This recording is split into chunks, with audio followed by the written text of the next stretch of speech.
Bismillahirrahmanirrahim. The greenhouse effect of the Muslim bubble and what we can do about it. How insular parenting is stunting the growth of Muslim youth in the West. The problem with bubbles is that they eventually burst. When this happens on playgrounds, the impact is minimal, but when bubbles burst in the housing or stock markets, the repercussions can be life-altering. Our planet is not so far off from being a bubble itself. The greenhouse effect describes how heat radiated from the Earth's surface is trapped by greenhouse gases, thereby warming the planet. The greenhouse effect is essential to life on Earth, yet excessive greenhouse gas emissions from burning fossil fuels are causing the temperature on Earth to rise dramatically. While melting polar ice caps and catastrophic climate change are not quite the same as a bubble bursting, they represent a similar threshold of irreversibility that, once crossed, could lead to drastic changes in the global environment. Bubbles and greenhouses are also apt metaphors to describe a common strategy of raising Muslim children in the West. When I taught at an Islamic school, many of the graduating seniors were lifers, having attended the school from pre-K to 12th grade. Their weekends consisted of hanging out with Muslim friends at Muslim events in Muslim spaces. I just returned from a week-long speaking tour in Dallas and Houston. MashaAllah, the Muslim infrastructure there is truly impressive. State-of-the-art masjids, 1,000+ student Islamic schools with beautiful gym facilities, thoughtfully designed Muslim neighborhoods surrounding the masjids, infinite halal food options.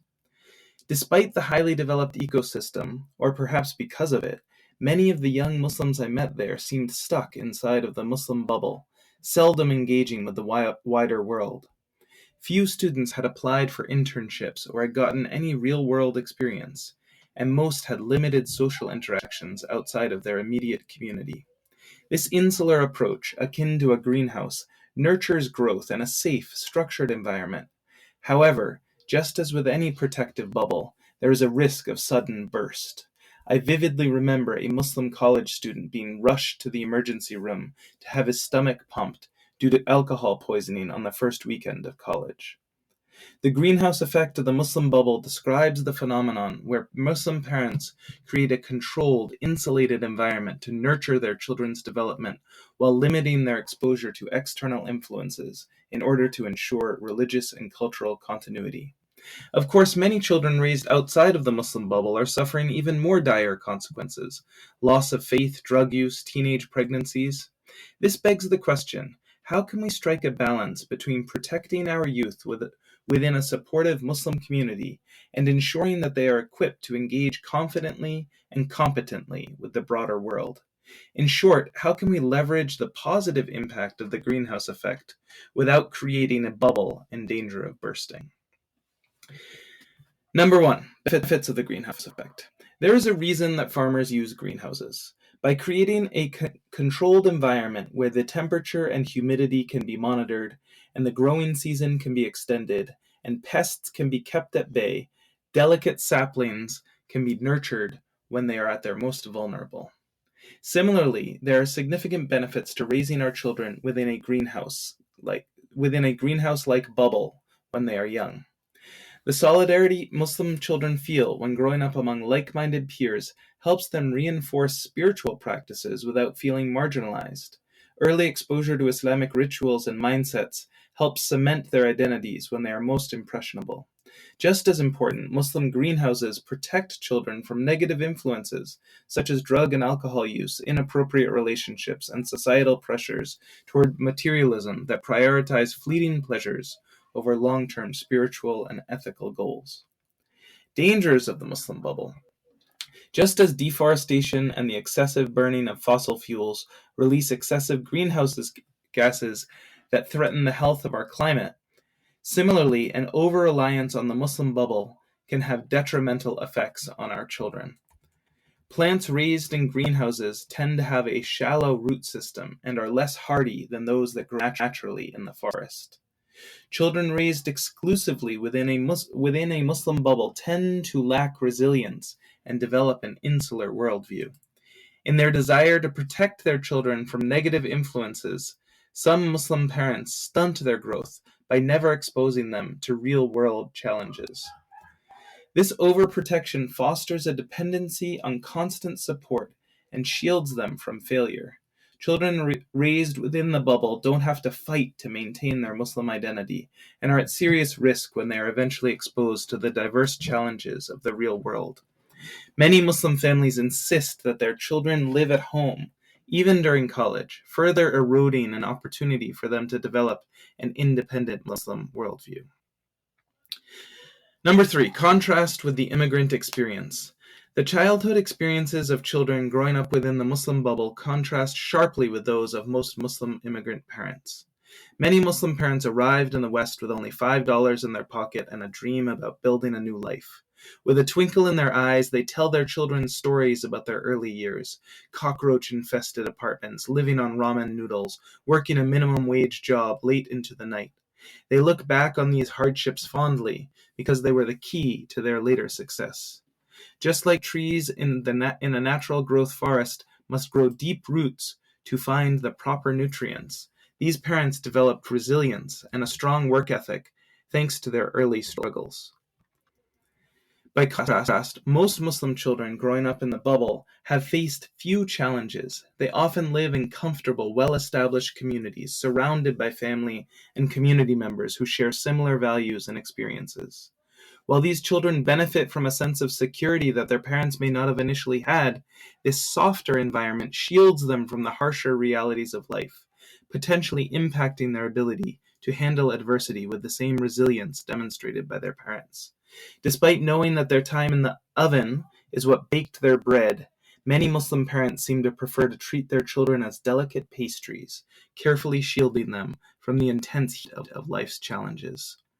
In Surah Ankabut, Allah Ta'ala asks, "Do the people think that they will be left to say, 'We believe,' and that they will not be tested?" A hadith in Sahih Bukhari states, "When Allah subhanahu wa ta'ala desires good for someone, He tries him with hardships." While these hardships can come to us whether we are in the Muslim bubble or not, it is instructive that Allah indicates that trials are a major source of growth.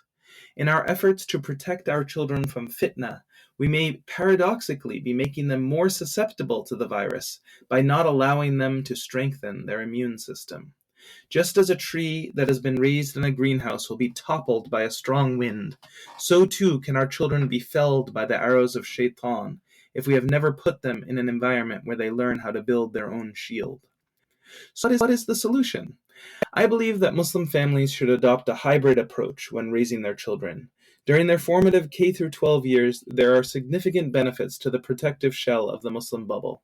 When they reach the second half of high school, and certainly when they enter college, however, it is essential that our children confront the diverse perspectives and challenges of the real world. Hardening off is a term in gardening that refers to the gradual acclimation of plants raised indoors to the harsher conditions of the outdoors. It consists of progressively increasing the indoor plant's exposure to sunlight and varied weather conditions before eventually transplanting them in an outdoor garden. I recommend that Muslim families take a page from the Gardener's Handbook, raising our children inside the greenhouse of the Muslim bubble when they are young and vulnerable, but then gradually exposing them to outside elements as they become more mature. At my daughter's Islamic school, for example, the juniors take all of their secular classes on the campuses of local community colleges through the dual enrollment program. By allowing them to have a hybrid experience during their final 2 years of high school, I believe this program provides an ideal transition from the shelter of the Muslim bubble to the extreme exposure of a college campus. Many Muslim families, however, insist on having their children live at home during their college years, effectively extending the Muslim bubble well into their 20s. While there may be sound financial reasons for making this decision, whether they are living at home or on campus, it is critical that our children learn independence and build a diverse network. As our children step into the wider world, the bubble we've so carefully constructed around them is stretched thin, threatening to burst under the pressure of new challenges and experiences. This moment of tension isn't just inevitable, it's necessary. It's our responsibility to ensure that when the bubble does burst, as it must for growth to occur, our children are not left vulnerable, but are equipped to thrive in the diversity and adversity of the real world. Please join the thousands of readers just like you on my 5 Before College email list. Every Monday and Thursday, I send out college and education tips interspersed with Islamic wisdom to help teenagers succeed in this world and the next. And please hit the heart button or leave a comment to let me know what you thought about this week's newsletter. Jazakallah khair. Thank you so much for listening to the 5 Before 5 podcast and this week's newsletter. Please also let me know whether you're listening or reading. Jazakallah khair. Assalamu alaikum wa rahmatullah.